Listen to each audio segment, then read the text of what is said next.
Hi friends, ನಾನು ನಿಮ್ಮ Krishna ಬಡೆ structural engineer. ಈಗ ನಾವು ಯಾವುದೇ ಒಂದು ಮನೆ ಕಟ್ಟಬೇಕಾದ್ರೆ ಗೋಡೆಗಳನ್ನು ಕಟ್ತೀವಿ. ಅದರಲ್ಲಿ ಏನು ಮಾಡ್ತೀವಿ, ಕೋಪಿಂಗ್ ಕಾಂಕ್ರೀಟನ್ನು ಹಾಕ್ತೀವಿ.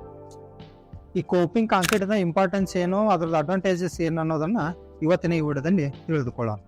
ಗೋಡೆಗಳನ್ನು ಕಟ್ಟುವಾಗ ನಾವು ಎರಡು ಥರನಾಗಿ ಕಟ್ತೀವಿ. ಒಂದು 9 ಇಂಚು ಗೋಡೆಗಳು, ಒಂದು 4 ಇಂಚು ಗೋಡೆಗಳು ಅಂತಂದು. 4 ಇಂಚು ಗೋಡೆಗಳಲ್ಲಿ ಏನಾಗುತ್ತೆ, ಸ್ಲೆಂಡರ್ನೆಸ್ ಎಫೆಕ್ಟ್ ಆಗುತ್ತೆ. ಅಂದರೆ ಸ್ಲೆಂಡರ್ನೆಸ್ ಎಫೆಕ್ಟ್ ಅಂದರೆ ಏನು, it's height to width ratio. 4 ಇಂಚು ಗೋಡೆಗಳಲ್ಲಿ ಏನಾಗುತ್ತೆ, ಹೈಟ್ ಭಾಳ ಆಗುತ್ತೆ, ವಿಡ್ತ್ ಕಮ್ಮಿ ಆಗುತ್ತೆ.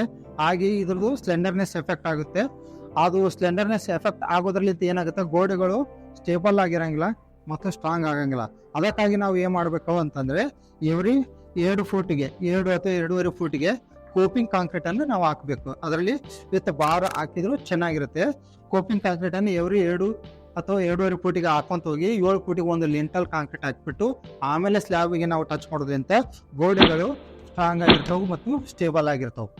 ಗೋಡೆಗಳಲ್ಲಿ ಕೋಪಿಂಗ್ ಕಾಂಕ್ರೀಟನ್ನು ಹಾಕೋದು ಇನ್ನೊಂದು ಅಡ್ವಾಂಟೇಜಸ್ ಏನಂತಂದರೆ, ಈ ಗೋಡೆಗಳಲ್ಲಿ ನಾವು ಎವ್ರಿ 2.5 ಫೂಟಿಗೆ ಕೋಪಿಂಗ್ ಕಾಂಕ್ರೀಟ್ ಹಾಕೊಳ್ಳೋದ್ರಿಂದ ಎಲ್ಲೇ ಒಂದು ಕ್ರ್ಯಾಕ್ ಬಂತು ಗೋಡೆಗಳಲ್ಲಿ ಅಂತಂದಾಗ ಆ ಕ್ರ್ಯಾಕ್ ಏನಾಗುತ್ತೆ, ಕಂಟಿನ್ಯೂಸ್ ಆಗಂಗಿಲ್ಲ, ಇಲ್ಲಿಗೆ ಸ್ಟಾಪ್ ಆಗುತ್ತೆ.